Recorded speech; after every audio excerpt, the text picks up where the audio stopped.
इतनी शक्ति हमें दे न दाता, मन का विश्वास कमजोर होना, हम चले नेक रास्ते पे हमसे भूल कर भी कोई भूल होना।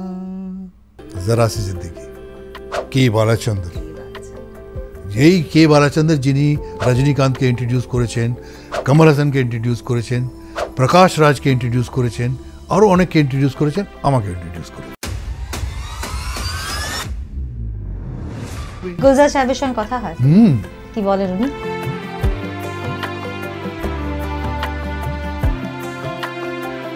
কিন্তু একটা বিষয় ভীষণ জানতে ইচ্ছে করছে যে এন চন্দ্রা সঙ্গে অঙ্কুশ একটা হিট ফিল্ম হলো, কিন্তু পরবর্তীতে তার কোনো ফিল্মে আমরা দেখলাম না কেন? এন চন্দ্রা তেজাব বলে ছবিটা করলো, তাতে আমার রোল ছিল। চাঙ্কি পান্ডে যে রোলটা করেছিল সেটা আমার করার কথা ছিল, কিন্তু অনেক কারণ থাকে যেগুলো বলা উচিত নয়। অর্জুনদা, এই সময়কার যে ধরনের বাংলা ফিল্মগুলো তৈরি হচ্ছে সেগুলো দেখা হয়? শুধুমাত্র মুখ দেখানো একটা কালচার সেটা আমার মধ্যে নেই। করব, এমন করব, নেশা ধরানোর রোল করব, এমন করব লোকের মনে থাকবে, না হলে করব না। এই যে আপনি একটা বম্বে ইন্ডাস্ট্রিতে কাজ করেছেন, তারপর এখানে এসে কাজ করা শুরু করলেন, ডিফারেন্স কতটা দেখে? সাউথ ইন্ডিয়ার অ্যাক্টরসদের আলাদা ক্রেজ, যেটা আমরা এখানে পাই না, ইভেন বম্বেতেও নেই। মানে ওরা পুজো করে রীতিমতো। মানে এমন কি জাদু ঘটেছিল সেখানে যে কে বালাচন্দ্রার চোখে জল চলে এসেছিল আপনার অভিনয় দেখে? গুল্লু, গুলজারকে গুল্লু বলতে, Gullu, don't waste him as an assistant, he has got a fantastic presence, take him as an actor. এই যে সার্টিফিকেটটা উনি দিয়ে গেলেন, পরের দিন আমাকে দেবেন বর্মা সই করলো 501 টাকা দিয়ে। জয়রামজি কি বলে একটা ছবি করছেন উনি, আমি অপোজিট পদ্মিনী কোলাপুরে। আজকাল সমাজ মাধ্যমে দেখা যায় অনেক সময় অনেক হয়তো ডিরেক্টর তারা দেখাচ্ছেন যে তারা কাজ পাচ্ছেন না, কাজ না পেয়ে তাদের সবজি বিক্রি করতে হচ্ছে।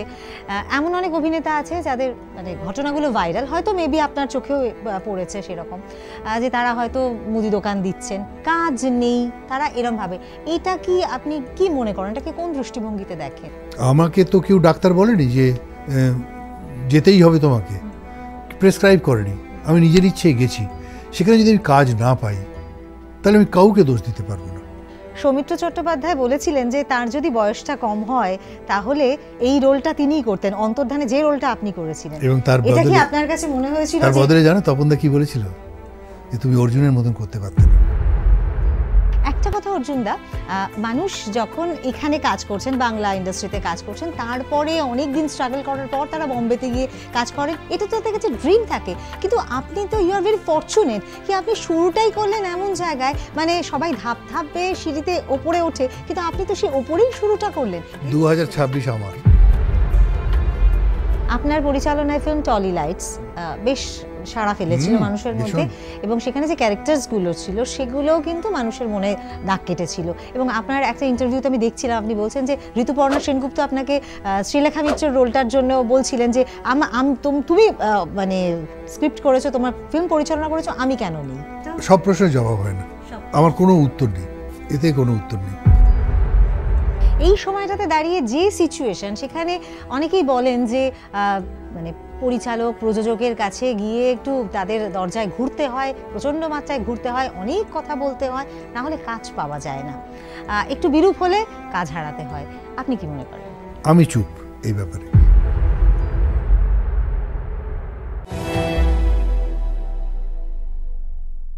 নমস্কার, শুনবো তোমায় আপনাদের সবাইকে স্বাগত জানাই। আজকে আমরা এমন একজন মানুষের সাথে কথা বলবো যার সম্পর্কে বলতে গেলে আমার মনে হয় প্রথমেই আমার যেটা অন্তত পক্ষে মনে হয়েছে, হয়তো আপনারাও আমার সঙ্গে একমত হবেন, তিনি বড্ড সাহসী মানুষ। সাহস ছাড়া এটাকে আর কি বলবো বলুন তো? বন্ধুর সঙ্গে কথা কাটাকাটি বা তার একটি কথা এতটাই মনে লাগলো যে সেই মানুষটি বেরিয়ে পড়লেন একটা অজানা পথের উদ্দেশ্যে, যে পথের কোনো ঠিকানা তার জানা নেই। কিন্তু দেখুন, ডেস্টিনি বলে বোধহয় একেই। এমন এক দরজায় গিয়ে তিনি উপস্থিত হলেন যেই দরজা তার জন্যে খুলে গেল, এবং তারপরে একে একে তার কিন্তু এগিয়ে চলা, এবং বলা ভালো প্রথমে পেছনে কাজ শুরু করলেও, অর্থাৎ ক্যামেরার পেছনে কাজ শুরু করলেও পরে তিনি হয়ে উঠলেন একজন অভিনেতা।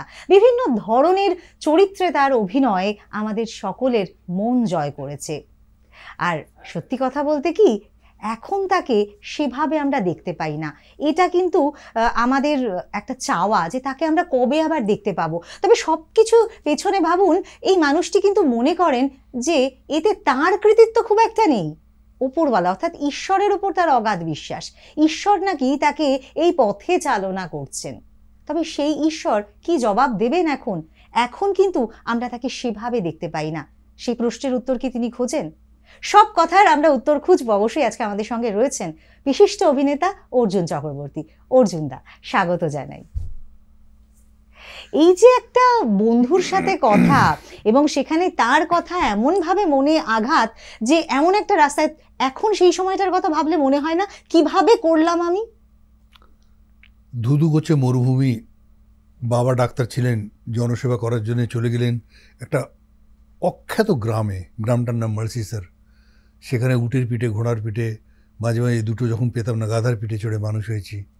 ডাঙ্গুলি, ঘুড়ি, কুকুরছানা, এই নিয়ে আমাদের খেলাধুলো সঙ্গী। ওইখান থেকে ক্লাস 4 অবধি আমি অন্য কোনো ভাষা জানতাম না, শুধু রাজস্থানী ছাড়া। ওইখান থেকে আমি বড় হয়েছি। তারপরে আমরা ঝুনঝুনু বলে একটি জায়গা, ঝুনঝুনু ডিস্ট্রিক্ট, সেখানে শিফট করলাম। তারপরে আমাকে ওখানে পড়াশোনার কোনো সেরকম ইয়ে ছিল না বলে আমি উদয়পুর চলে গেলাম হায়ার স্টাডিজের জন্যে, কারণ উদয়পুরে সায়েন্স ছিল। তো আমি অর্গানিক কেমিস্ট্রি নিয়ে বিএসসি করলাম ওখান থেকে। তো ওইখানে হোস্টেলে যখন ছিলাম তখন আমরা, কত বয়স হবে আমার, 19 শেষের দিকে, চেতক সিনেমা হল বলে একটা হল, সেখানে আমরা দেখতে গেছি শরাফত বলে একটা ছবি, ধর্মেন্দ্র, হেমা মালিনী। তো সেটা পরবর্তীকালে আসছি কেন, এটা সেরেন্ডিপিটি, এটা সংযোগ বলতে পারো, যে সিনেমা দেখে এসে হয় না, তখনকার কলেজের স্টুডেন্ট, তখন তো বাধ্যবাধকতা নেই, কিছু একটুখানি খাওয়া দাওয়া করে, তো এটা হয়েছে, তখন সিনেমা নিয়ে কথা বলছে, সবাই বলছে, আমিও বলছি। এমন সময় নাগেন্দ্র বলে আমার একটা বন্ধু, সে বন্ধুকে ভুলতে পারবো না কোনোদিন। তার সাথে এখনো কথা হয় কি? না, কোথায় হারিয়ে গেছে সবাই জানে। কারণ আপনাকে এই জায়গায় আনার পেছনে তার কন্ট্রিবিউশন তো, আমি তো ওকে থ্যাঙ্কস বলবো। মানে অনেক বছর আগে ওর সঙ্গে দেখা হয়েছিল, অনেক বছর আগে, প্রায় 20 বছর আগে আমি জয়পুর গেছিলাম। তো একটা পিডব্লিউডিতে কাজ করছে না কোথায় কাজ করছিল, চেনাই যায় না তাকে। ও এত হ্যান্ডসাম দেখতে ছিল, তারপর একদম কিরকম অন্যরকম হয়ে গেছে। তো আমি ওকে ধন্যবাদ জানিয়েছিলাম, বাট হি ইজ গিলটি। ও এখনো ভীষণ গিলটি, এবং যে আমি তোকে গালাগাল দিলাম আর তুই ছেড়ে চলে গেলি সব কিছু। তবু আমাকে সেইখানে একটা গালাগাল তো আমাদের লব্জ ছিল, কারণ স্টুডেন্টস লাইফে কী হয় সেটা তো কোনো ইয়ে নয়।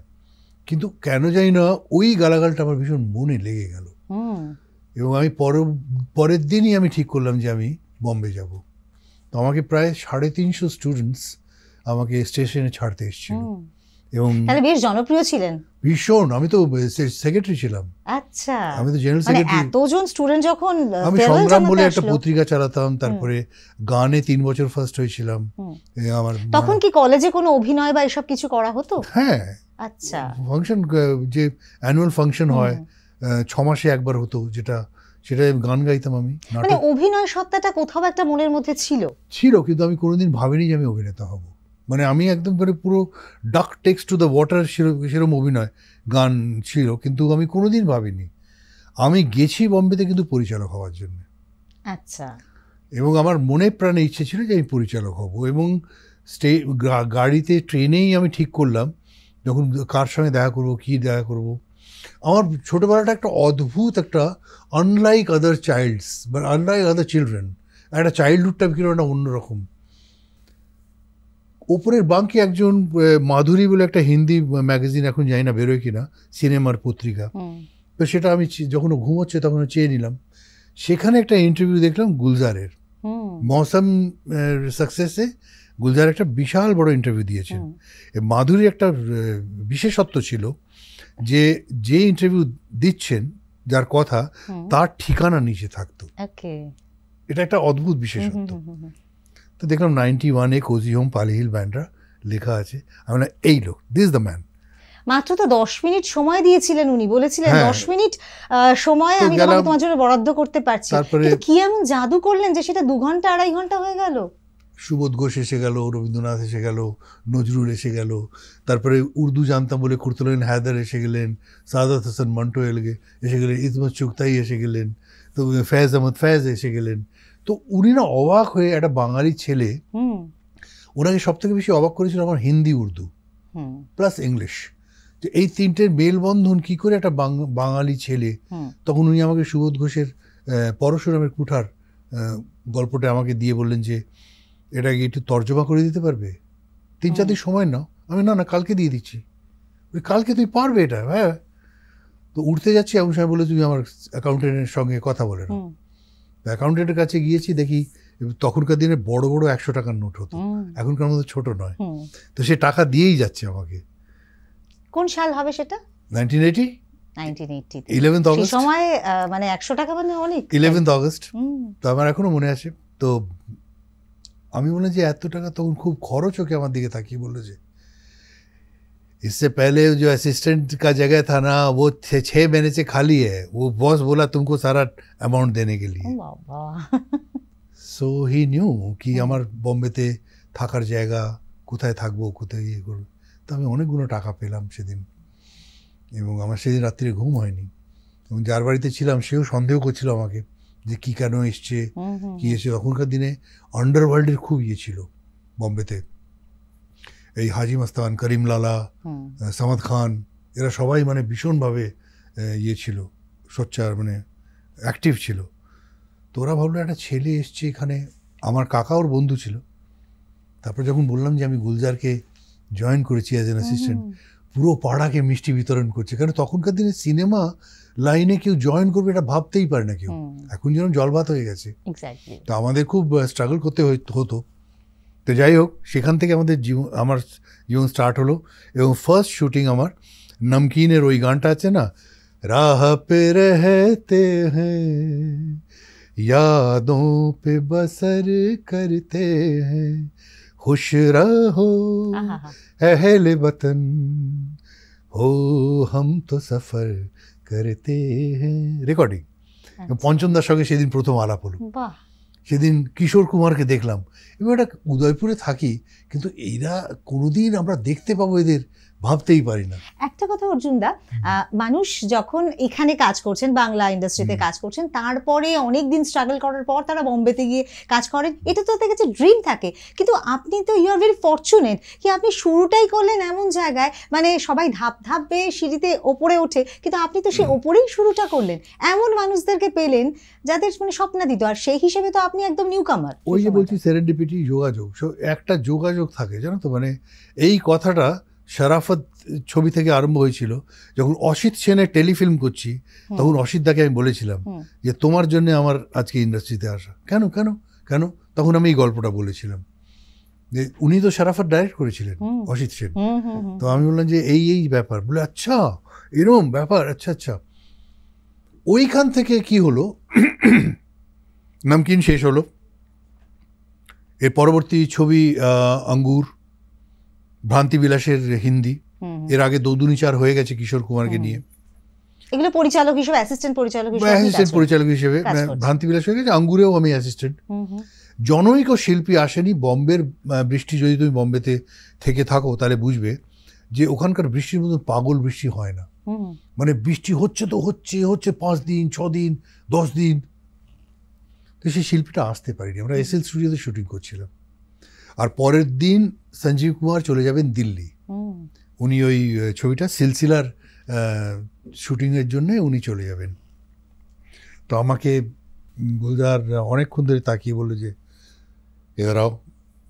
হ্যাঁ, ডায়লগ याद है? তো হ্যাঁ, মুখ পৌঁছ কে খড়ে হয়ে যাও। মুখ মুছে খড়ে, ঠিক আছে, কোনো মেকআপ না, কিছু না। মুখটা মুছলাম রুমাল দিয়ে, দাঁড়িয়ে গেলাম। 250 ফিটের শট। কেন বলছি 250 ফিট, তখনকার দিনে র স্টক ব্যবহার হতো, তবে ডিজিটাল ছিল না। যদি এনজি হয় বিশাল টাকার ক্ষতি, এনজি হয়ে যাবে। আঙ্গুর যদি দেখে থাকো তাহলে একটা সিন আছে আমার সঞ্জীব খানের সঙ্গে, সেটাই হচ্ছে আমার হাতে খড়ি। তো সেটা উতরে গেল উতরেই নট অনলি উতরে গেল, ভালোভাবে উতরলো, হাততালি দিচ্ছে সবাই। ওয়াও, এবং হাততালি আমাকে দিচ্ছে হ্যাঁ। যে আমি একটা নিউ কামার, হিসেবে জানি না ভাবে অভিনয়, আচ্ছা। এবং সেটা হয়ে গেল। এর মধ্যে সঞ্জীব কুমার আর দুষ্টুমি করলেন। উনি যাবার আগে বললেন, গুলজারকে গুল্লু বলতে, Gullu, don't waste him as an assistant, he has got a fantastic presence, take him as an actor. Wow, এই যে কত বড় সার্টিফিকেটটা পাওয়া, উনি না? দিয়ে গেলেন, হ্যাঁ, হ্যাঁ, হ্যাঁ। পরের দিন আমাকে দেবেন বর্মা সই করলো 501 টাকা দিয়ে। জয়রামজি কি বলে একটা ছবি করছেন উনি, আমি অপোজিট পদ্মিনী কোলাপুরে।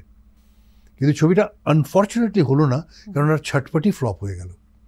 কিন্তু এই যে আমি 501 টাকা পেয়ে আমার মনের ভিতরে একটা গ্রো করলো যে আমি অ্যাক্টর। একটা ট্রান্সফরমেশন হয় না, যে এতদিন অ্যাসিস্ট্যান্ট ছিলাম, সবাই অন্য চোখে তাকাচ্ছে আমার দিকে। এই চান্স পেতে লোকে জুতো হয়ে যায়, একদমই তাই। মানে ওই সময়। এখন তো ঠিক আছে, চান্স পায় লোকে অনেকে। হঠাৎ একদিন এডিট করছি অঙ্গুরের, এমন সময় ফোন এলো, এলসি, তখন মোবাইল ছিল না, এলসি, वामन दत्त, गुरु भोसले এরা এডিটর ছিল।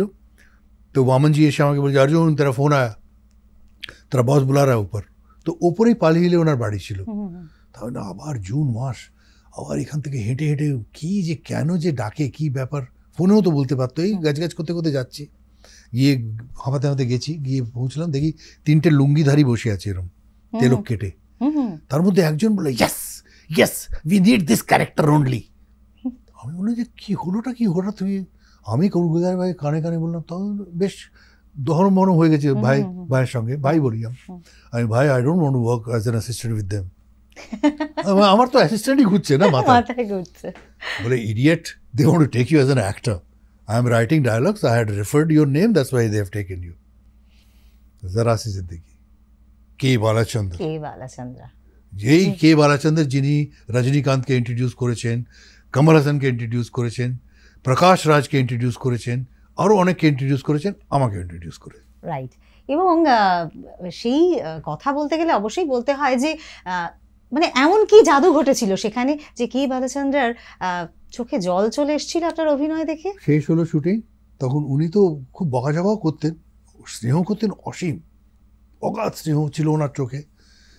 সকালবেলা যেতেন, কোনো প্রোডাকশন ম্যানেজার আসতে পারতো না, মানে হয়তো আমাদের চেক পেমেন্ট করবে, প্রোডাকশন ম্যানেজার দূর থেকে, এরকম দূর থেকে, মানে এতটাই ভয় পেতেন না, ফ্লেয়ারে নট অ্যালাউড।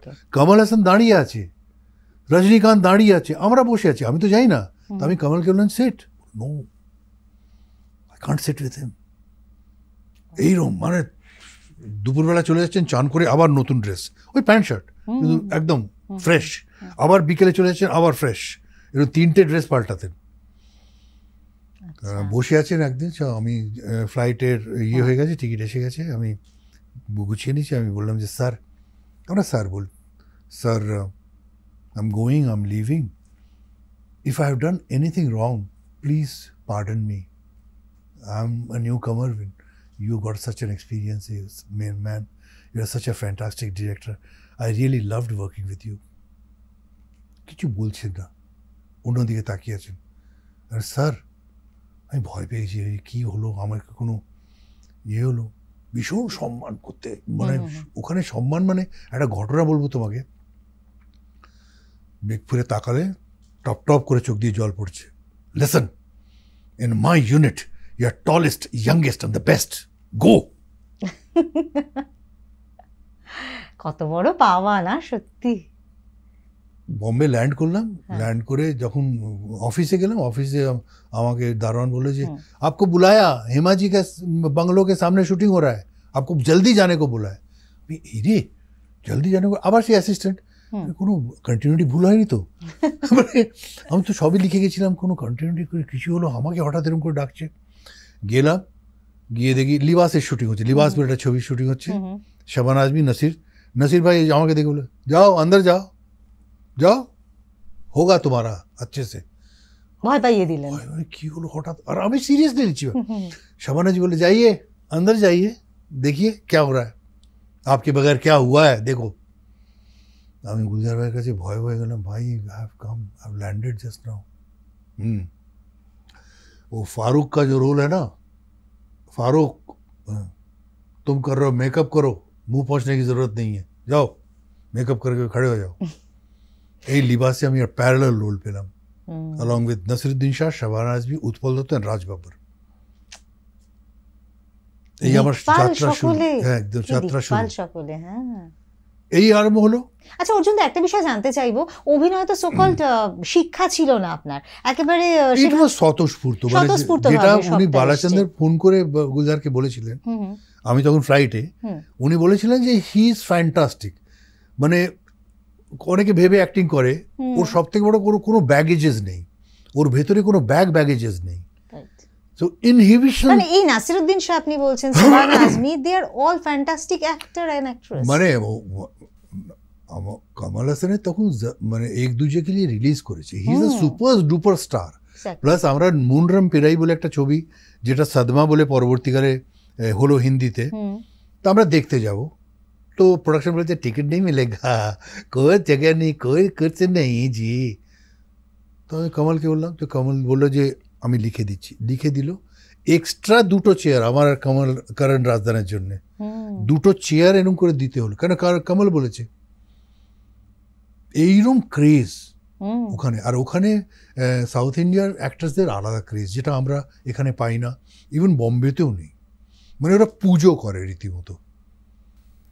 আজকে যদি তোমার কাছে রজনীকান্তের first day first show ticket থাকে, কোনো ট্যাক্সি ড্রাইভার কিংবা অটোওয়ালা তোমার কাছ থেকে ভাড়া নেবে না।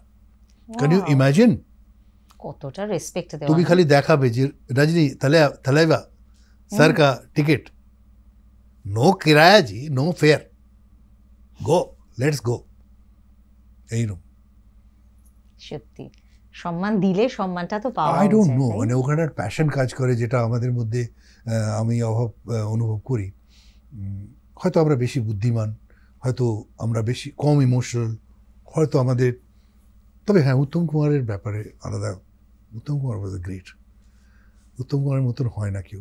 কখনো সাক্ষাৎ হয়েছিল? না, দুর্ভাগ্য। সেটা সৌমিত্র চট্টোপাধ্যায়ের সঙ্গে অনেক ছবি করেছি, সৌমিত্রদার সঙ্গে আরো অনেকের সঙ্গে করেছি। উত্তমদার সঙ্গে আফসোস হয়ে গেল যে আমি যখন ইন্টার করলাম উনি চলে গেছেন। আচ্ছা, এরপর আমরা তো কে বালচন্দ্রের কথা শুনলাম, এবারে এন চন্দ্রার কথা একটু শুনি। তার সঙ্গে পরিচয় এবং আপনার জীবনের অন্যতম একটা super duper hit film Ankush. N চন্দ্রার অ্যাকচুয়াল নাম হচ্ছে চন্দ্রশেখর নার্ভেকর। ও এনটাকে, নার্ভেকরটাকে এনটা আগে নিয়ে চন্দ্রা মানে, যাতে একটা মাদ্রাসি টাচ পায়। চন্দু, আমরা চন্দু বলি, Chandu was my chief assistant in Gulzar's camp. আচ্ছা, তো আমাকে যখন আমি জয়েন করি তখন আমাকে বললো যে এরকম করে কথা বলতো, বাপू तू क्या असिस्टेंट बनने डायरेक्टर बनने आया? मैंने कहा मैं फिल्म करूंगा ना तो तेरे को हीरो लूंगा, प्रॉमिस हीरो लूंगा तेरे को। नमकीन जरा सी जिंदगी फ्लॉप করে গেল, নিল না হিন্দি অডিয়েন্স, যদিও ওখানে super duper hit Tamil, Telugu, কানাডায়। আমি বসে আছি আবার সেই জেকে সেই ব্র্যাক টু স্কোয়ার 1 অফিসে, আর অ্যাসিস্ট্যান্ট ডিরেক্টর হিসেবে কাজ। গুলজার বলছে, সান্ত্বনা দিচ্ছে যে হোগা হোগা, time will come, don't worry. এমন সময় চন্দু দৌড়তে দৌড়তে হাঁপাতে হাঁপাতে এলো, ए बापू तेरे पास 1 महीने का डेट है क्या? তারপরে डेट ही डेट है यार, I am not doing it, I am jobless. एक फिल्म बना रहा, छोटा बजट है, वो हम लोग बोलते थे ना वैसे 4 लड़का का कहानी है। मैंने कहा तू एक है उसमें, तू हिरो है। मैंने कहा ठीक है। আমার নামও অর্জুন ছিল তাতে। আচ্ছা, হ্যাঁ, এই ছবিটা অঙ্কুশ। হ্যাঁ, নানা পাটেকরের সঙ্গে অভিনয়। নানা পাটেকরের কি সেটা স্টার্টিং ছিল? না, 2-4 ছবি করেছে, নাটক কিন্তু সেভাবে কেউ তাকে চেনে না, সেখান থেকে পরিচিতি হলো তার। নানা পাটেকর কি রকম এক্সপেরিয়েন্সটা? ভালো এক্সপেরিয়েন্স। হি ওয়াজ না লোকাল ছেলে তো, কাজে ওর একটু কনফিডেন্সটা বেশি, তারপরে পলিটিক্যাল অ্যাফিলিয়েশন ছিল ওর, কাজে ওর পাওয়ারটা অনেক, মানে ওই, কিন্তু হি ওয়াজ ভেরি নর্মাল। নানা পাটেকর, যে এই নানা পাটেকরের সঙ্গে অঙ্কুশের নানা পাটেকরের কোনো মিল নেই। আচ্ছা, হি ওয়াজ ভেরি, তুমি যদি অঙ্কুশ দেখে থাকো তাহলে তুমি নানা পাটেকরের অন্য রকম দেখবে, একদম অন্য ইয়ে, তার ম্যানারিজম নেই, কোনো রকম কোনো ইয়ে নেই, মানে চালাকি নেই, কোনো মানে গিমিক নেই, সিম্পলিসিটি রয়েছে, সেটা আরো বেশি ট্রেনে ছিল। পরবর্তী ক্ষেত্রে তো তাকে আমরা ভিলেনের রোলেও কিছু কিছু ক্ষেত্রে দেখেছি, অনেক শেডসে উনি অভিনয় করেছে, অনেকই করেছে, কিন্তু নানা ওয়াজ গুড। আরেকজনের সঙ্গে আমি বলবো যে আমাদের সবার থেকে ভালো ছিল সে অঙ্কুশে, সে হচ্ছে সুহাস পলসিকর বলে একটা ছেলে, 4 জনের মধ্যে একজন, যে ওই পকেট টিকিট ব্ল্যাক করে, ফ্যান্টাস্টিক, এত ভালো অভিনয় করেছিল, হারিয়ে গেল, কোথায় যাই না, কোথায় গেল। তো ভেবেছিলেন কি সিনেমাটা তো প্রথম দিকে সেরকম ভাবে রেসপন্স করছিল 4 সপ্তাহ কিছু নেই, তখন মনে হচ্ছিল যে ফ্লপ হতে চলেছে, কিন্তু হঠাৎ করে এরকম ভাবে একদম super duper hit. I don't know, 4th উইকে আমরা গেলাম, আমরা গেছি দেখি 5 জন 6 জন বসে আছে, আর হলে মালিক এসে বললে যে নেক্সট উইক তক, তখন চন্দু খুব হাতে পায়ে ধরছে, বললে নেক্সট উইক। এই আমরা গেলাম, চন্দু ফোন পেলো যে নাইট শো হাফ ফুল है, তো হি ওয়াজ ভেরি অপটিমিস্টিক। পরের দিন ফুল, ওকে, তারপরে হাউসফুল, তারপরে 6 দিন Housefull, and it has become a cult film, মানে ইতনি শক্তি हमें देना दाता, मन का विश्वास, ওই গানটা হোক না একটু 75,000 স্কুলে প্রার্থনা হিসেবে ব্যবহার করা যায়, বড্ড প্রিয় গান। শেষে দিয়ে করি। আচ্ছা, হ্যাঁ, অর্জুনদা মানেই তো আমরা অবশ্যই গানে আড্ডায় জমে থাকবে অনুষ্ঠান। কিন্তু একটা বিষয় ভীষণ জানতে ইচ্ছে করছে, যে এন চন্দ্রা সঙ্গে অঙ্কুশ একটা হিট ফিল্ম হলো, কিন্তু পরবর্তীতে তার কোনো ফিল্মে আমরা দেখলাম না কেন আপনার? এন চন্দ্রা তেজাব বলে ছবিটা করলো, তাতে আমার রোল ছিল, চাঙ্কি পান্ডে যে রোলটা করেছিল সেটা আমার করার কথা ছিল, কিন্তু অনেক কারণ থাকে যেগুলো বলা উচিত নয়, অনেক কারণ থাকে যেগুলো চেপে রাখাই ভালো। সেই সময় কি কোনো পলিটিক্সের? আমি কিছু বলবো না, কিন্তু আমি শুটিং এর জামা কাপড়ও তৈরি হয়ে গেছিল, কিন্তু জানা গেল যে আমি নেই। গুলজার সাহেব তখন কি বললেন? কিছু বললেন তিনি? হি ইজ লিস্ট বদার্ড, হোগা, আগে বাড় যাও, এই সবসময় আশা উনি দিতেন। গুলজার সাহেব সবসময় আপনাকে আশা জুগিয়ে গেছেন যে একদিন হবেই। তো সেই যে জার্নিটা চলছে বোম্বেতে, এরকম একটা জার্নি চলছে, একের পর এক ফিল্ম করছেন, কিন্তু এই যে বাংলা ইন্ডাস্ট্রিতে একের পর এক ফিল্ম করছি না, 3 থেকে 4 মাস আমি কিছু করছি না। সেটা কি অঙ্কুশের পর? হ্যাঁ, হিট হয়ে গেছে, কিন্তু আমরা কাজ নেই আমার কাছে। বাসু ভট্টাচার্যের কাছে আমরা ফ্যামিলির মতন ছিলাম, ঋষিদা, বাসু চ্যাটার্জি, বাসু ভট্টাচার্য, মুকুল দত্ত, দেবু সেন, এরা সবাই একটা ফ্যামিলির মতন ছিল গুলজারের। তো যখনই মানে টাকা পয়সা কম থাকতো, তো যখনই খাওয়া দাওয়া কিছু একটা ব্রেকফাস্ট হয়ে বাসুদার ওখানে চলে গেলাম, হ্যাঁ, ঋষিদার ওখানে চলে গেলাম। তো বাসুদার ওখানে ঝিরঝির করে বৃষ্টি পড়ছে, বসে আছি, তো আড্ডা পাচ্ছি, এমন সময় হন্তদন্ত হয়ে মৃণালদা ঢুকলো। একদিন আচানক মৃণালদাকে বলে, বাসু তোর কি অবস্থা, আমি একটা হিন্দি ছবি করছি আর তোমরা আমার কেউ পাশে দাঁড়িয়ে নেই, অমুক তসু। আরে বলে, মৃণালদা বলুন তো কি দর, আরে আমি অমুক খুঁজে পাচ্ছি না, রমাপদ চৌধুরীর বীজ অবলম্বনে আমি একটা ছবি করছি, শাবানা ঠিক হয়ে গেছে, লাগু ঠিক হয়ে গেছে, উত্তরা বাবুকার ঠিক হয়ে গেছে, সবাই ঠিক হয়ে গেছে, অমুক আমি পাচ্ছি না। তা বাসুদা বললো যে কিরম বয়স? বলে এরম 25-26 বছর বয়স। তো বলে এই তো বসে আছে সামনে। হ্যাঁ, কি না, কে নাম, হোয়াট ইজ ইওর নেম? আমি অর্জুন চক্রবর্তী। বাঙালি চলবে না, বাঙালি চলবে না, বাঙালিরা হিন্দি বলতে পারে না। লাকিলি আমার কাছে ভিসিআর তখন হতো, তখন সিডি হতো না, ভিসিআর অঙ্কুশের, আমি ওনাকে দিয়ে দিলাম যে এই আমি ছবি করেছি, ছবিটা হিট করেছে, তো আপনি যদি দেখেন তা খুব ভালো হবে। 7 দিনের মাথায় বাসুদাকে ফোন, পাঠা ছেলেটাকে। এই আমি গেলাম কলকাতায়, অরোরা স্টুডিওতে শুটিং হচ্ছে, আমি 4 দিনের মধ্যে 6টা ছবি সই করেছি।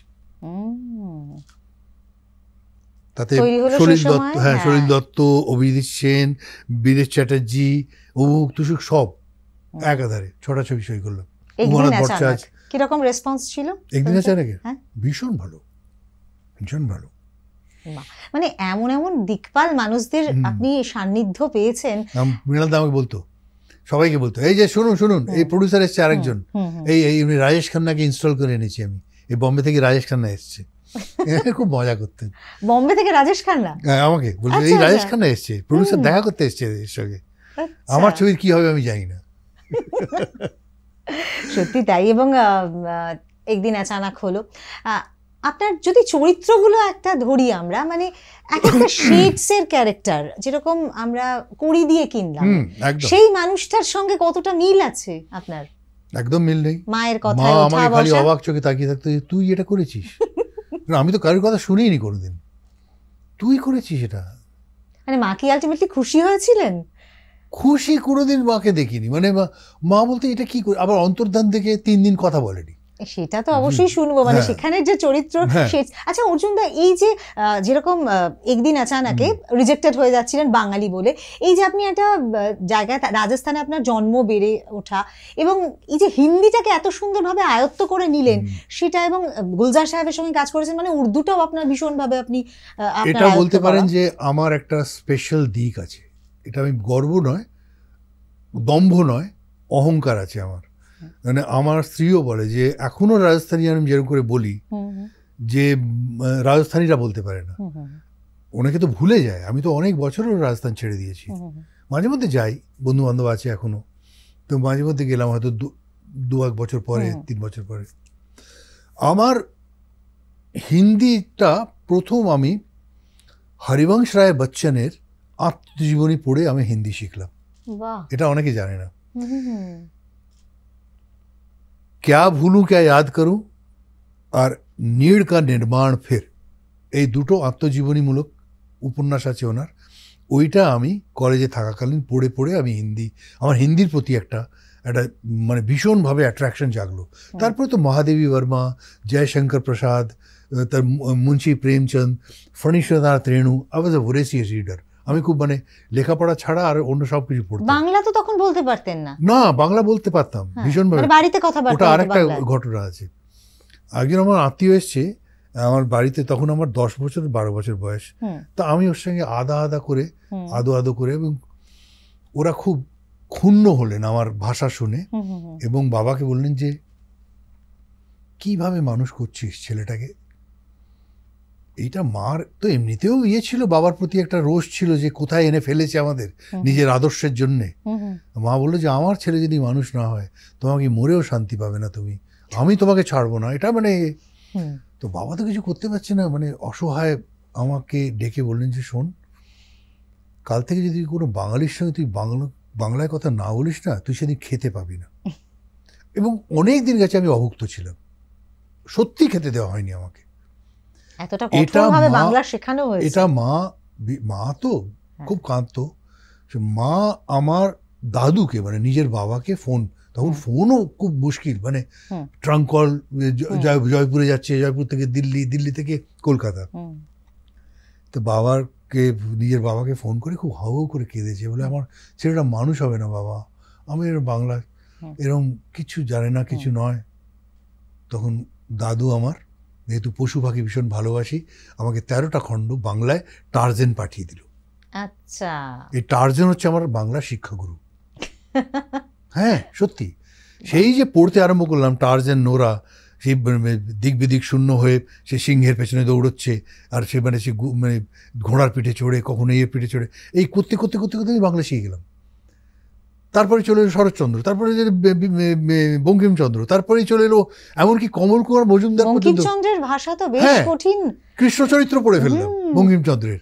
তারপরে আর পড়ছি, এবার ওরা সাপ্লাই করে যাচ্ছে কলকাতা থেকে। আচ্ছা, মানে এইভাবে পড়ে পড়ে বাংলা ভাষাটাকে আয়ত্ত করে এবারে যে বাংলা ফিল্মগুলো করাতে, তারপর আর আপনার কোনো অসুবিধা? এমনকি ঋতুপর্ণ ঘোষ যখন বেঁচে ছিল, একটা প্রোগ্রাম করেছিল এবং ঋতুপর্ণ বলে, ওটা খুব ফেমাস হয়েছিল। ওতে বললো যে তুই যেরকম ভাবে বাংলা ভাষা বলিস, যে শব্দ চয়নগুলো তোর আয়ত্তের মধ্যে আছে, আমি কোনো বাঙালি ছেলে সেরকম ভাবে বাংলা ভাষা মানে ব্যবহার করতে শুনিনি।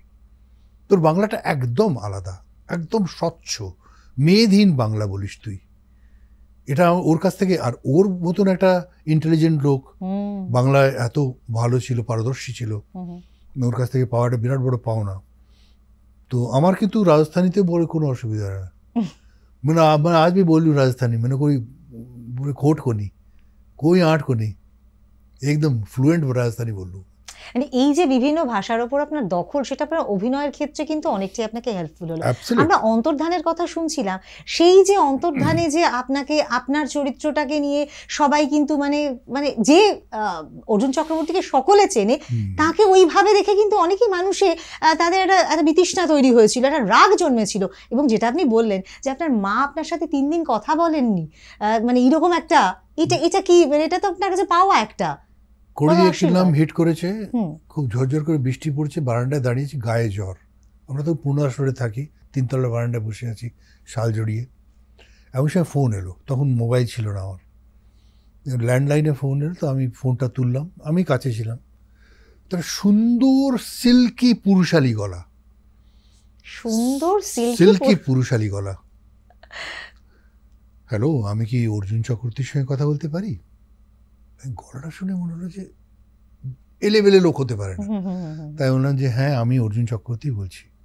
অর্জুন, আমার নাম তপন সিংহ, আমি একজন পরিচালক, হয়তো তুমি নাম শুনে থাকতে পারো। আমার না তখন এখনো কাটা দিচ্ছে, আমার গায়ে জ্বর হু হু করে নেমে গেল, ঘাম দিয়ে জ্বর ছেড়ে গেল। আমার দাদা কি বলছেন? আমি হ্যাঁ অর্জুন, আমি একটা ছবিতে তোমাকে প্ল্যান করেছি, অবশ্য যদি তোমার ভালো লাগে চরিত্রটা। তো আমার বয়স হচ্ছে, আমি না তোমার বাড়িতে আসতাম, তুমি কি একটু আমার বাড়িতে আসবে? টেক ইউর টাইম, আজ নয় কাল নয়, তুমি এক সপ্তাহ সময় নাও, তুমি তোমার সময় মতো আমার বাড়িতে আসো। আমি দাদা আমি এক্ষুনি আসছি। বলে না না তোমাকে আসতে মানে এখন আসতে হবে না, আমি বলছি তুমি, আমি রাখুন দাদা আমি এক্ষুনি আসছি। কে ড্রাইভারের ওয়েট করে, নিজে গাড়িটা বের করলাম, গাড়িটা সোজা নিউ আলিপুর। আচ্ছা উনি দোতলায় থাকতেন। আচ্ছা, ওনার মাথায় বা এলেন কি করে? করে দিয়ে কিনলামে দেখে সেখানে আপনার ওইরকম একটা ইমেজ, সেখান থেকে ওইরকম একটা চরিত্র নিয়ে ভাবলেন, এবং আপনাকে আপনার মতো একজন এইরকম মানুষ যার সৌম্য দর্শন, তাকে দেখে মনে হলো ওইরকম একটা ক্যারেক্টার। তাতেও আসছি, উনি আমাকে বললেন যে একমাত্র তুমি সিনেম্যাটিক অভিনয় করেছো করে দিয়ে কিনলামে, বাকি সবাই যাত্রা করেছে। যাই হোক, এটা ওনার বক্তব্য। তো আমি সিঁড়ি দিয়ে উঠছি, চাকর দরজা খুলে দিয়েছে, আমি সিঁড়ি দিয়ে উঠছি। এখন কি হয়, একটা লোক সে সিঁড়িতে দাঁড়িয়ে আছে উপরে, পিঙ্ক রঙের ফতুয়া পরে, ফর্সা টপটপ করছে, সাহেবের মতন রং। কি এক্সপেক্ট করবে তুমি? আসতে কোনো অসুবিধা হয়নি তো? তুমি ভালো আছো তো? কি খবর, কেমন আছো, বাড়ি চিনতে সুবিধা হয়েছে, এসো, এই তো। অর্জুন, আমার এক জ্যাঠা ছিলেন, অসাধারণ পাণ্ডিত্য, ভীষণ সুপুরুষ দেখতে, টকটক করছে গায়ের রং, লম্বা চওড়া চেহারা, আর হেন সাবজেক্ট যার উপর কথা বলতেন না উনি। যখন মারা গেলেন অর্জুন, তুমি জানো 4 জন লোক পাওয়া গেল না খাদ দেওয়ার জন্য, এত নির্মম ছিলেন উনি। ওই রোলটা তুমি করবে, এসো উপরে এসো। মাই গড, এই যে ইনজেক্ট করে দিলেন, মানে আপনার চেহারা, আপনার কি করতে হবে সবটাই পরিষ্কার করে বুঝিয়ে দিলেন। এবার এসো। তখন কি মানে মনের ভেতর তখন কি কাজ করছিল? কি করবে, কিছুই করছে না, মনের ভেতর ব্ল্যাঙ্ক হয়ে গেছি আমি। মানে কি হতে চলেছে? তপনদাকে দেখে, তপন সিংহকে দেখে, তারপরে এই রোল আমি গিয়ে বসলাম। তারপরে রোলটা বোঝালেন যে, তো সৌমেন্দুদা ছিলেন তখন ক্যামেরার। তো সৌমেন্দুদা আমাকে চেনেন না সেরকমভাবে। তো তপনদাকে বলে, তপনদা আপনার যে এই রোলটা, অর্জুনের মতন একটা সুন্দর দেখতে ইনোসেন্ট ছেলে, ও করবে এত সুন্দর দেখতে, একে এই রোলটা মানাবে। খানিকক্ষণ খুব কম কথা বলতেন, বলে, সৌমেন্দু, শয়তান কিন্তু সুন্দরী হয়, শয়তান অসুন্দর হলে সে সমাজে স্থান পাবে না। মানে কত দূরদৃষ্টি, তাই না? সৌমিত্র চট্টোপাধ্যায় বলেছিলেন যে তার যদি বয়সটা কম হয় তাহলে এই রোলটা তিনিই করতেন, অন্তর্ধানে যে রোলটা আপনি করেছিলেন। এটা কি আপনার কাছে মনে হয়েছিল? তার বদলে জানো তপনদা কি বলেছিল? যে তুমি অর্জুনের মতন করতে পারতে না। এটা তো অনেক বড় পাওয়া। কিন্তু যে সৌমিত্র চট্টোপাধ্যায় আমাদের বরিষ্ঠ অভিনেতা, তিনি এইটা বললেন, তখন কি ফিল হচ্ছিল? সাপের 5 পা দেখলাম, মনে হলো আকাশ থেকে, মানে আকাশের উপর চলে গেছি। এত মানে ওই রোলটার প্রতি তারও একটা কিন্তু মানে লোভ ছিল। হ্যাঁ, যে মানে বাবা কিরকম একটা অসাধারণ রোল ছিল। তপন সিনহা সেই সময় বললেন যে আপনি মানে অর্জুনের মতো করতে পারতেন, এটা অনেক বড়। সৌমিত্র তুমি করে কথা বল। হ্যাঁ, না সৌমিত্র হেসে বলতে, না সৌমিত্র তুমি অর্জুনের মতন করতে পারতে না। এক বাক্যে সবাই সায় দিয়েছিল যে হ্যাঁ সে ঠিক। কেন, উনি ছিলেন ডিরেক্টরস অ্যাক্টর, মানে উনি টাক করে বুঝিয়ে দিতেন, মানে কিরম যে বোঝাতেন, মানে বলে বোঝাতে পারবো না, যে টুক করে একটা কথা বলে দিলেন, সাট করে বলে, এখানে অর্জুন পজ দিও না তো, এখানে এই ডায়লগটা এরকম করে বলো, পজ দিও না, এক নাগাড়ে বলে দাও, ডায়লগ মুখস্থ আছে, বলে দাও তো, এক নাগাড়ে বলো, এরকম করে বলতেন। আমরা মৃণাল সেনের কথা শুনলাম, আমরা তপন সিনহার কথা শুনলাম, কিন্তু এই যে অন্তর্ধানে যে চরিত্র আপনাকে ক্রিয়েট করা হলো, সেই ইমেজ থেকে বেরিয়ে এলেন কি করে? তপনদা মানে উনি আপনাকে এই চরিত্রটা দিলেন, উনি আবার বার করে নিয়ে আসলেন সেই অন্য চরিত্রের মাধ্যমে, সেটা হুইল চেয়ার। একদিন ডাকলেন, ডেকে বললেন যে আমার খুব খারাপ লাগছে জানো, সবাই এরকম বলছে তোমাকে নিয়ে, এবং তুমি তো আর গাছের ডাল ধরতে পারবে না, আর তো গান গাইতে পারবে না, আমার মনে হয় এমন একটা ইমেজ দিলাম তোমাকে। আমি না দাদা, আমি as an actor I am very satisfied. বলে আমি একটা ছবি করছি, তোমাকে একদম অন্য রকমের চরিত্র দেবো, সেটা হচ্ছে হুইল চেয়ার। কিন্তু তোমার সময় আছে 15 দিন। আমি সময় দাদা। বলে তোমাকে একটু ট্রেনিং নিতে হবে, ফিজিওথেরাপি ট্রেনিং নিতে হবে। এবং উনি প্রত্যেক দিন আমাকে গাড়ি হ্যাঁ, কারণ আমি ফিজিওথেরাপিস্ট ছিলাম, আমি ফিজিওথেরাপিস্ট ছিলাম। তো কিভাবে ফিজিওথেরাপিস্টরা ইয়ে করে সেটা ট্রেনিং নিয়েছিলাম আমি। সেইভাবে ইয়ে করে। বেশ।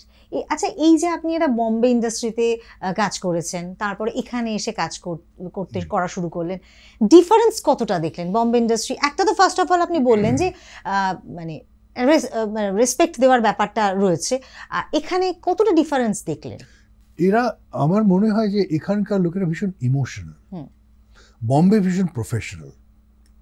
বম্বে প্রফেশন ছাড়া খুব কম বোঝে, মানে 99% প্রফেশন, 1% হচ্ছে ইমোশন। তার মধ্যে বন্ধুত্ব আসতে পারে, তার মধ্যে যা খুশি হতে পারে। এখানে হচ্ছে বিশাল একটা পরিধি জুড়ে আছে ইমোশন। মানে তোমার যদি কাউকে ভালো লাগে তাহলে তার সব ভালো, তার ছেলেপুলেও ভালো, তার স্বামীও ভালো, তার বাড়িও ভালো, তার এডুকেশনও ভালো। কিন্তু যদি তোমার এক সময় মতবিরোধ থেকে মনোবিরোধ হয়ে যায় তাহলে ইমোশনালি ডিট্যাচড হয়ে যায়।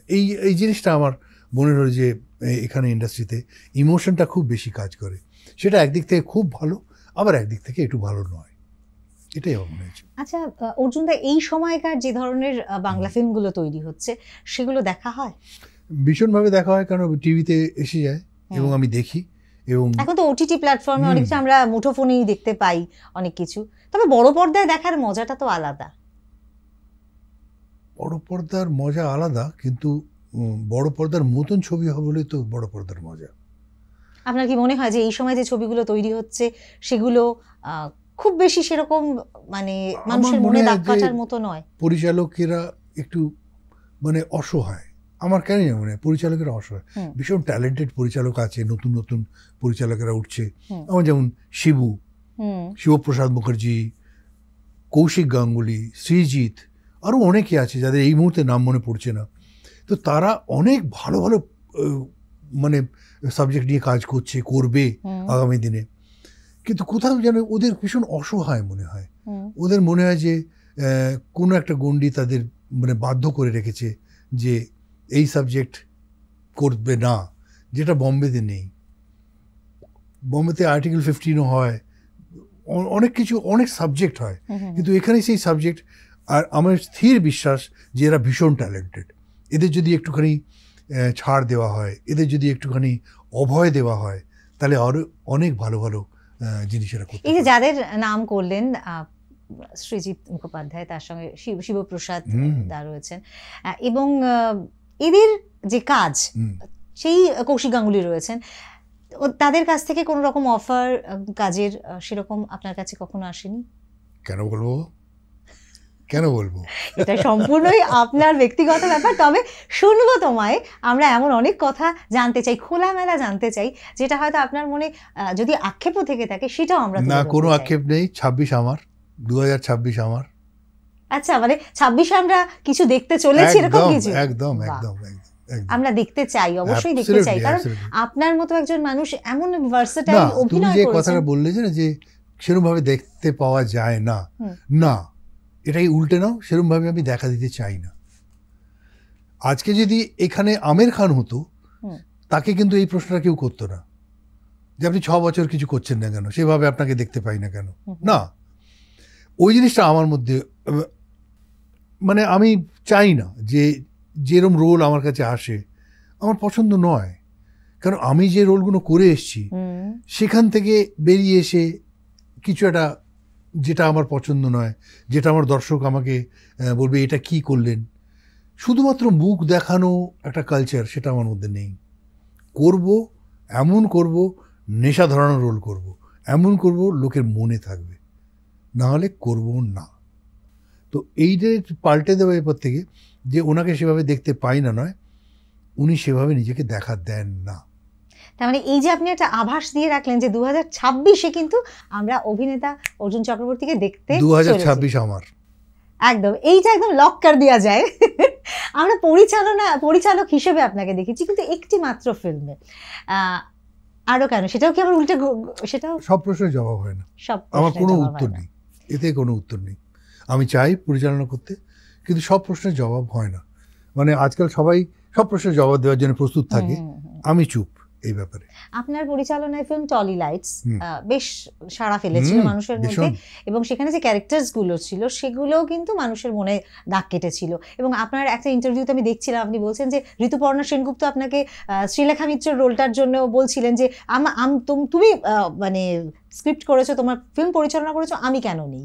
হ্যাঁ, ওটা কিন্তু না জেনে বলেছিল, গল্পটা জানতো না বলে। আচ্ছা, আমাকে দেখো, ঋতুর সঙ্গে আমার একটা, সবার সঙ্গে প্রচন্ড ভালো সম্পর্ক আমার, আর পর্যন্ত কারোর সঙ্গে খারাপ সম্পর্ক। ঋতুকে বললে ও বিনা পয়সায় কাজ করে দেবে আমার ছবিতে। তো ও বললে যে অর্জুন দা তুমি ছবি করছো, আমি নেই, তাই বলে তুই রোলটা শোন, যদি তোর মনে হয় যে তোরকে মানাবে, তোকে মানাবে না। একটা মধ্যবিত্ত বাড়ির 6 বছরের ছেলের মা, গৃহবধূ, তোকে মানাবে না। তোকে প্রথম থেকেই মনে হবে তুই হিরোইন, যেটা আমি চাইছি না। আমি চাই যে প্রথমে সে গৃহবধূ, এটি নর্থ ক্যালকাটার একটি বনেদি বাড়ির গৃহবধূ, 6 বছরে তার বাচ্চা আছে, এবং সে পাকে পড়ে সে হিরোইন হয়, এবং আস্তে আস্তে সে হিরোইন হয়ে যাচ্ছে। তো এখানে তোর যে কাঠামো, তোর যে চোখের রং, তোর যে একটা গ্ল্যামার, সেখানে প্রথম থেকেই মনে হবে যে ও হিরোইন হচ্ছে না কেন, তো ওই গৃহবধূ মনেই হবে না। শি অ্যাডমিটেড, শি সেড হ্যাঁ কোথাও একটা জায়গায় তুমি রাইট, ঠিক, তবু তোমার ওখানে কাজ করতে ইচ্ছে করে, তোমার সঙ্গে কাজ করলাম না। আমি করবি, নিশ্চয়ই করবি, কেন করবি না। আচ্ছা, অভিনেতা না হলে কি হতেন? I don't no. আমি তো বারান্দায় দাঁড়িয়ে থাকতাম ছোটোবেলায়, একটা ময়লার গাড়ি যেত, ময়লা তোলার গাড়ি যেত, বিশাল ট্রাক, আর সেখান থেকে একটা লিক পিকে একটা ড্রাইভার নামতো, নেমে সেই ময়লার ওলাকে অর্ডার দিতে তোলো তোলো, তারপর হুশ করে চলে যেত। আমার মনে হয় এই লোকটার মধ্যে কত কত ক্ষমতা। আত্মীয় স্বজনরা বসে আছে, আমাকে বললো যদি বড় হয়ে কী হবি, আমি ময়লা গাড়ির ড্রাইভার হব। আমার আমার মনে হলো যে ওর মতো শক্তিবান কেউ নেই। এনডিএতে, ন্যাশনাল ডিফেন্স অফ একাডেমিতে পরীক্ষা দিলাম, অ্যান্টি এয়ারক্রাফটে মা বললো যাও। আমি বললাম কেন, অ্যান্টি এয়ারক্রাফটে আমি ক্লার্ক হবো কেন, আমি বম্বিংয়ে যাবো। সে যেতে দিল না। আমার ইচ্ছে ছিল মিলিটারিতে, মানে সেই জন্যে পরীক্ষা দিয়েছিলাম। আমি চেয়েছিলাম ডাক্তার হবো বাবার মতন, মানে আমাদের 4 পুরুষ ডাক্তার, কিন্তু আমি পড়াশোনায় অতটা ভালো ছিলাম না।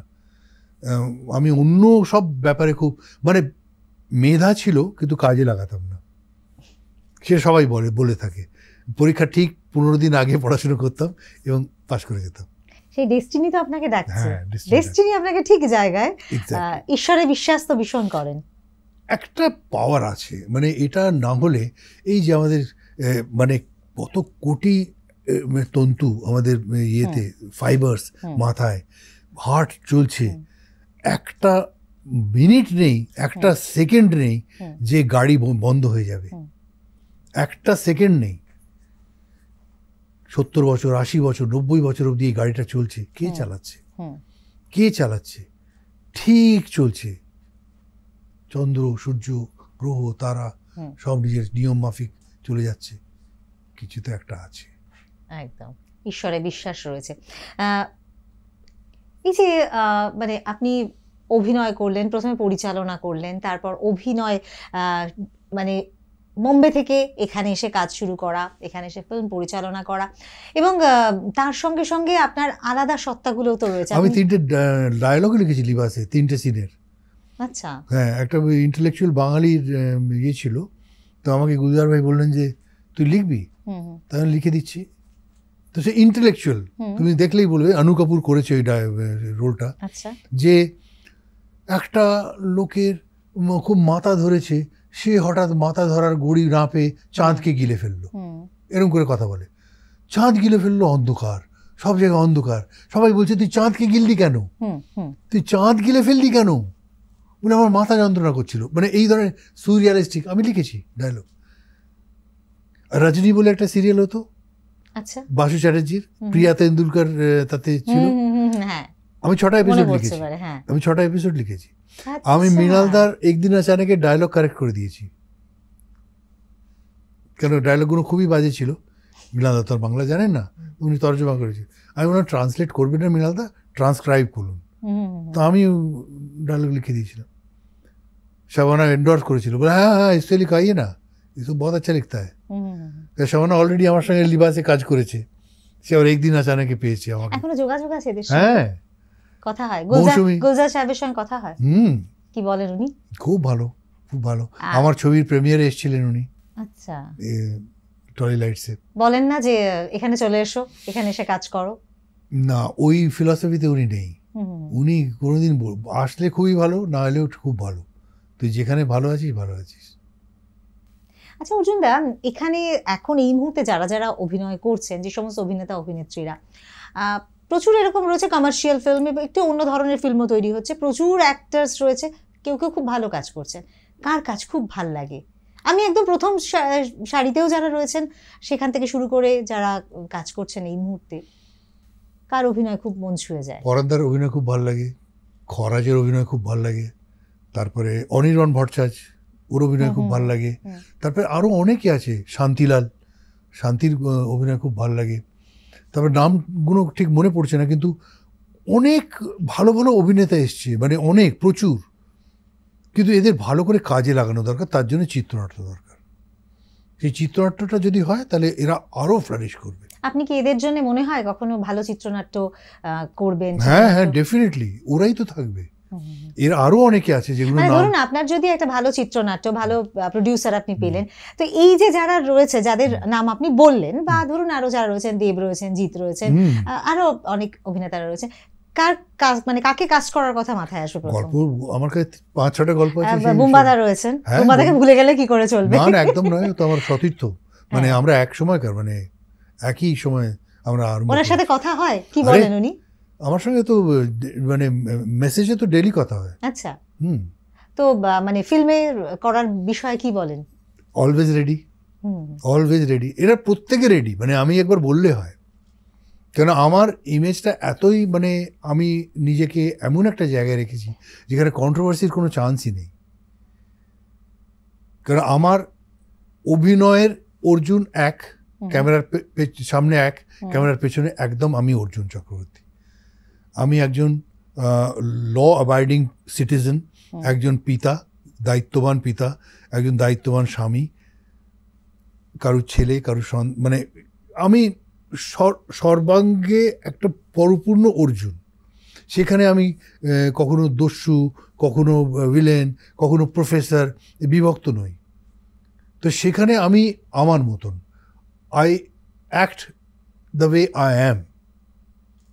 এই সময়টাতে দাঁড়িয়ে যে সিচুয়েশন, সেখানে অনেকেই বলেন যে মানে পরিচালক প্রযোজকের কাছে গিয়ে একটু তাদের দরজায় ঘুরতে হয়, প্রচন্ড মাত্রায় ঘুরতে হয়, অনেক কথা বলতে হয়, না হলে কাজ পাওয়া যায় না, একটু বিরূপ হলে কাজ হারাতে হয়।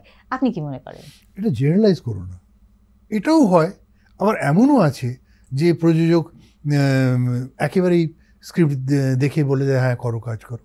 আচ্ছা, আমার প্রযোজক যেমন ছিল, আমার চিত্রনাট্য দেখে বলেছিল হ্যাঁ করো, শুনতেও চাইনি গল্প। কতদিন কাজ হবে? আমি 28 দিন, ঠিক 28 দিনের মাথায় ছবি শেষ। 1:3, 2 ঘন্টা 7 মিনিটের ছবি। সেই হিসেবে রস্টক বেরিয়েছে, তখন রস্টক ছিল। তো কোনো, আমি এমন প্রযোজক দেখেওছি, হাসান বলে একজন প্রডিউসার আছে, হাসান ভীষণ ভালো ভালো ছবি করেছে। আমি তো কোনোদিন কাউকে বলতে শুনিনি যে সে ওপর পড়া হয়ে কিংবা তাকে ব্যাগড়া দিয়েছে কিংবা সে ডিকটেট করেছে। তো এমন প্রডিউসার আছে, ওরা মানে এটাও আছে ওটাও আছে, ওটা বম্বেতেও আছে এখানেও আছে, ওটা সাউথেও আছে নর্থেও আছে। তো যারা টাকা লগ্নি করছে, একটা জিনিস তো ঠিক যে টাকা লগ্নি করছে সে কিন্তু রিটার্ন দেখতে পাচ্ছে না। আমি যদি একটা বাড়ি তৈরি করি, কনস্ট্রাক্ট করি, আমি যদি হোটেল করি, আমি কিন্তু চোখের সামনে রিটার্ন দেখতে পাবো, কিন্তু এটার কোনো রিটার্ন দেখতে পাচ্ছি না। থ্যাংক গড এখন কি ওটিটি প্ল্যাটফর্ম হয়েছে, নানান রকম চ্যানেলস বেরিয়েছে যেখানে আমি এক্সপ্লোর করতে পারি আমার ছবিকে, যেখান থেকে পয়সা আসবে। কিন্তু আগে তো সেটাও ছিল না। তো একটা লোক সে সম্পূর্ণভাবে ইনসিকিউরড, সে নিজের টাকা লাগাচ্ছে, তো তার তো কিছু সে হবেই, সে তো কিছু বলবেই, তার তো মনে হবেই যে এরকম করলে ভালো হতো, মানে দর্শক টানার জন্যে। তো সে তো বলবে, সেটা এখন পরিচালক কিভাবে নেবে সেটা তার মানসিকতার উপর ডিপেন্ড করে, কিভাবে প্রযোজক তাকে বলবে। কিভাবে, কিন্তু অ্যামিকেবলি সেটেল করা উচিত, এবং আমার মনে হয় এটাই হয়ে আসছে। আজকাল সমাজ মাধ্যমে দেখা যায় অনেক সময় অনেক হয়তো ডিরেক্টর তারা দেখাচ্ছেন যে তারা কাজ পাচ্ছেন না, কাজ না পেয়ে তাদের সবজি বিক্রি করতে হচ্ছে। এমন অনেক অভিনেতা আছে যাদের মানে ঘটনাগুলো ভাইরাল, হয়তো মেবি আপনার চোখেও পড়েছে সেরকম, যে তারা হয়তো মুদি দোকান দিচ্ছেন, কাজ নেই, তারা এরম ভাবে। এটা কি আপনি কি মনে করেন, এটা কি কোন দৃষ্টিভঙ্গিতে দেখেন? এটা ভবিতব্য, এটা অবশ্যম্ভাবী। যেখানে ফ্রিল্যান্স, যেখানে এখানে ডিগ্রি বা ডিপ্লোমার কোনো দরকার হয় না, বিশেষ করে অভিনয়ের জন্য, সেখানে এই ধরনের সমস্যার সম্মুখীন আমরা হতে বাধ্য।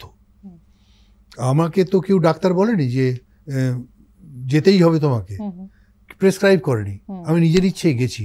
সেখানে যদি আমি কাজ না পাই তাহলে আমি কাউকে দোষ দিতে পারবো না। তো সেটা যদি কেউ কাজ না পেয়ে অন্য পেশায় যুক্ত হয় তাহলে আমি তাকেও দোষ দিতে পারবো না, এবং যারা কাজ দিচ্ছে না তাদেরও দোষ দিতে পারবো না। এটা অ্যাবসলিউটলি কোনো 9 to 5 জব নয়। এবং এটা সমাজ মাধ্যমের দৌলতে বোধহয় মানুষের কাছে আরো বেশি ভাইরাল সেই বিষয়ে। না, সমাজ মাধ্যমে কি হচ্ছে, আমি যদি আমাদের 5টা প্রজেক্ট হয়, সেখানে যদি 500 জন থাকে, তাহলে কতটা অ্যাবজর্ব করব আমি? এবং আমাকে তো একজন প্রযোজককে দেখতে হবে যে এর চেহারা বিকোচ্ছে কিনা, এই রোলে ফিট হচ্ছে কিনা। তো সেখানে যদি অনেকে বাদ পড়ে যায়, তো তারা যদি নিজের দুঃখের কথা প্রকাশ করে, নিশ্চয়ই দুঃখ হবে, আমারও হয়, তোমারও হবে। কিন্তু দুঃখের কথা শুনে দুঃখী হওয়া এবং বাস্তবের সম্মুখীন হওয়া দুটো একদম আলাদা ব্যাপার। অর্জুনদা, আজকাল দেখা যায় যে বিভিন্ন রাজনৈতিক মঞ্চে প্রচুর অভিনেতা অভিনেত্রীরা তারা কিন্তু ভিড় জমান। আপনাকে কোথাও দেখেছি বলে আমার মনে পড়ছে না। আমি পাগল বলে? আমার লোটাস ইটার, আমার কোনো সেরকম পাওয়ারও কিছু নেই। আর আমার মনে হয় যে অভিনেতাকে, এটা আমার বক্তব্য, মানে সম্পূর্ণ আমার বক্তব্য, আমি কাউকে ইনফ্লুয়েন্সও করতে চাই না। আমি এটা কি এক ধরনের তোষামোদি বলে আপনার মনে হয়? না না না, একদম নয়। এটা দেখো, তুমি রাজার ইয়েতে থাকছো, অথচ রাজাকে তোষামোদ করবে না, এটা হতে পারে না। দ্বিতীয় কথা, আমার মনে হয়েছে যে আমি যদি কোনো পলিটিক্যাল ইয়ে না থাকি তাহলে সবাই আমাকে ভালোবাসবে, এবং এটা কিন্তু হয়েছে। আমাকে সব রকমের পার্টির লোকের আমাকে ভালোবাসে, এবং আমি ভালোবাসাটাকে অনেক বেশি প্রাধান্য দিই। এবং এটাও তো আপনি দেখবেন যে এই মুহূর্তে কিন্তু অনেক অভিনেতা এরকম আছে, প্রথম সারির অভিনেতা, পরিচালক, তারা কিন্তু রাজনীতির সঙ্গে জুড়ে গেছেন, তাই না? ডেফিনেটলি তারা নিশ্চয়ই সেরম তাদের লজিক, তাদের রিজনিং সেরম বলেছে। তাদের, আমার লজিক বলেনি। যদি কখনো অফার আসে রাজনীতিতে যাবার, কে বললো আসেনি? এসেছে, কিন্তু আপনি সেটাকে এড়িয়ে গেছেন। আমি যোগ্য নই, রাজনীতিটা আমার যোগ্য নই। যোগ্যতাও তো একটা প্রশ্ন। সবাই কি আর প্লেন চালাতে পারে? কিন্তু রাজনীতিবিদের চরিত্র এলে পর নিশ্চয়ই সেটাতে আপনি স্বচ্ছন্দ। অ্যাবসলিউটলি। অর্জুনদা, আপনার নানান সত্তা নিয়ে কথা হলো, এবার আপনার লেখালেখি সত্তা, আপনি ডায়ালগ লিখেছেন, আপনি চিত্রনাট্য লিখেছেন, কবিতাও তো লিখেছেন, আর তার সঙ্গে সঙ্গে আপনার গানের প্রতিও একটা ভীষণ ভালোবাসা, সে কথা তো এবার শুনতেই হবে। আমি 100টা গান রবীন্দ্রসঙ্গীতের, আমার 10টা অ্যালবাম আছে। মুকেশ নিয়ে কাজ করেছি, তার একটা অ্যালবাম আছে। আমি সাইকেল নিয়ে কাজ করছি, তাহলে মেহমুদ নিয়ে কাজ করছি, এটা তো গেল গান। অর্জুনের অকবিতা বলে আমার একটি বই পত্রভারতী থেকে বেরিয়েছে। আমি চাই যে এর পরবর্তীকালে আমি ইংলিশে কবিতা লিখবো, তারপর হিন্দিতে লিখবো।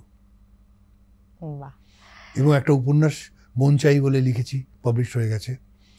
এবং একটা উপন্যাস আমার মাথায় ঘোরাঘুরি করছে, সিনেমা লাইনের উপর একটা উপন্যাস লিখতে চাই, সেটা লিখবো। তাহলে মানে অবসর যদি পান তো সেই সময়টা কিভাবে কাটান? I play with my time. অবসর মানেই শুয়ে বসে থাকা নয়। অবসর, আমি কোনোদিন বোর হই না। আমাকে তুমি 4টে বই দিয়ে দাও, খাতা কলম দিয়ে দাও, আর কিচ্ছু চাই না, আমি 7 দিন কাটিয়ে দিতে পারি। আচ্ছা অর্জুন, এরকম মনে হয় না যে এই যে আপনার মতো এরকম একজন শিক্ষিত, যে পড়াশোনা করছে, এরকম শিক্ষিত অভিনেতার কম রয়েছে ইন্ডাস্ট্রিতে? না না, আমি একদম মনে করি না, প্রত্যেকে শিক্ষিত। এটা কিন্তু একেবারে বানিয়ে বলছি না। দেখো, শিক্ষা আমাদের অভিনয়ের জগতে খুব কম কাজে লাগে। যারা যারা স্টার হয়েছে, যারা যারা অভিনেতা হয়েছে, অভিনেত্রী, আমি নাম করে বলছি, সাবিত্রী চট্টোপাধ্যায়, উনি কি কোনো ডিলিট কিংবা কোনো MA MCom? উত্তম কুমার, কজনের নাম করব? শিক্ষার সঙ্গে অভিনয়ের কোনো সম্পর্ক, হ্যাঁ একটা বেসিক যদি আমি বুঝতে পারি সেই শিক্ষাটা হলেই হবে। কারণ আমি প্রত্যেকটি ভালো অভিনেতাকে শিক্ষিত মনে করি, কারণ ওটা তো ফাইন আর্টস, পারফর্মিং আর্টস নিয়েও ও মানে মেতে আছে, ওখানে তো স্কোর করছে। শিক্ষা মানে কি? মানে মেডিজি দেখে পরীক্ষা দিয়ে পাশ করে যাওয়া, 3 বছর পরে ভুলে যাওয়া। তুমি কি বিএ পাশ করেছো? কি পাশ করেছো? আমার এমএ পাশ করা। এমএ পাশ করেছো? এখন যদি তোমাকে পরীক্ষা দিতে হবে তুমি ফেল করবে। এখনকার সঙ্গে সিলেবাসের সঙ্গে না, তুমি যদি কেউ পড়তে না বলা হয়, সেই সিলেবাসই দেওয়া হয়, তুমি ভুলে বেড়ে দিয়েছো। কাজে এই শিক্ষাটা আমি না, আমাদের প্র্যাকটিক্যাল শিক্ষা, আমাদের ভেতর থেকে 3টে থাক আছে। একটা হচ্ছে ইনফরমেশন, একটা হচ্ছে নলেজ, আর একটা হচ্ছে উইজডম। আমরা বেশিরভাগ ইনফরমেশন নিয়ে খেলা করি। লেনিনের মাথায় কটা চুল আছে, কিংবা ওনাকে কোথায় কবর দেওয়া হয়েছিল, মানে চার্লস ডিকেন্স কী করেছিলেন, রবার্ট ফ্রস্টের কটা বাচ্চা মারা গেছে, রবীন্দ্রনাথ কী করে, এইটাইগুলো ইনফরমেশন। কিন্তু আমরা ইনফরমেশন হচ্ছে এটা ডেড। আমরা সবাই condition to our nationality, language, caste, creed, education, love, family, friends, সব কিছু কন্ডিশনড। আমরা যেই মুহূর্তে কোনো তর্ক কিংবা বিতর্ক কিংবা আলোচনা করি, আমরা সেই কন্ডিশনগুলোকে নিয়ে আসি। কে কোনো রাজনীতিতে আছে, সেটা সে কন্ডিশনড, সেই নিয়েই সে কথা বলবে। কিন্তু আমরা কোনোদিন ফ্রি হতে পারি না। যে মুহূর্তে তুমি you are conscious about your condition, তুমি সেদিন you are a free bird. Just মনে হচ্ছে আমি কারো লেকচার শুনছি এবং আমার সামনে বসে রয়েছেন একজন প্রফেসর। আমি সবসময় কনসেন্ট্রেট করি আমার কন্ডিশন। যখনই তোমার সঙ্গে যদি কোনো তর্ক হয় না, ফট করে আমি বলে, আমি কি কন্ডিশন নিয়ে কথা বলছি? যেহেতু আমি ওইগুলো শিখে ফেলেছি, এগুলো আওড়াবো, নাকি আমার ভেতর থেকে আমি কি ফিল করছি? তো আমার সবসময় মনে হয় যে যারা ভালো অভিনয় করছে, যারা, অবনীন্দ্রনাথ একটা কথা বলেছিলেন যে তাকে জিজ্ঞেস করেছিল ভালো কি, তো উনি বলেছিলেন যেটা মনে আলোড়ন জাগায়, যে হৃদয়ে দোলা দেয়, সেটাই ভালো। তো আমার মনে হয় যে মনে দোলা দেবে, the person who stimulates me, he is good man. Okay, কি সুন্দরভাবে ব্যাখ্যাটা করলেন, অসাধারণভাবেই ব্যাখ্যাটা শুনলাম। আর অর্জুনদা, একটা কথা আমরা প্রায় আমাদের আড্ডা, মানে এই আড্ডাটা অনেক দূর চলতে পারে, কিন্তু সময়ের একটা বাধ্যবাধকতা তো থাকে, তো সে কারণে আমাদের আড্ডা থামাতে হবে এবারে। তবে একটা কথা জানতে চাইবো ছোট্ট করেই, যে অনেক চরিত্র অভিনয় করেছেন, কিন্তু এরকম তো মানুষের থাকে যে এমন কোনো একটা চরিত্র যেটা পেলে আপনি মানে আপনি খুব হ্যাপি পার্সন, আপনি বারবার করে বলছেন আপনার কোনো রিগ্রেট নেই কোনো কিছুর জন্য, কিন্তু সেই একটা চরিত্র, স্বপ্নের চরিত্র যদি বলি। সেন্ট অফ এ ওম্যান যদি দেখে থাকো, আল পাচিনোর, রেইন ম্যান, ডাস্টিন হফম্যান, এবং 26-এ একটা চরিত্র পেয়েছি যেটা আমি ভীষণ আমার কাছের, খুব পছন্দের, খুব ভালো করব। অলরেডি শুটিং শুরু হয়ে গেছে? না, শুরু হবে। All the best for your upcoming project. আমরা এইটা যে ওই যে সেই শুরুতে একটা প্রশ্ন মানে বলছিলাম যে ঈশ্বরের কাছে কি জবাবদিহি করবেন এই মুহূর্তে, তিনি কেন কাজ করছেন না, তাহলে সেই কথাটা বোধহয়, সেই জবাবটা বোধহয় আমরা এই শেষের বাক্যতে একদম পেয়ে গেলাম। উল্টে দাও, কাজ করছেন না, কাজ পাচ্ছেন না বলো না, ব্যাস। একদমই তাই। আমরা ডেফিনেটলি 26-এ খুব হোপফুল যে আমরা অর্জুনদাকে দেখবো। আমরা অর্জুনদাকে দেখতে চাই আরও অন্যরকম চরিত্রে, তার স্বপ্নের চরিত্রে।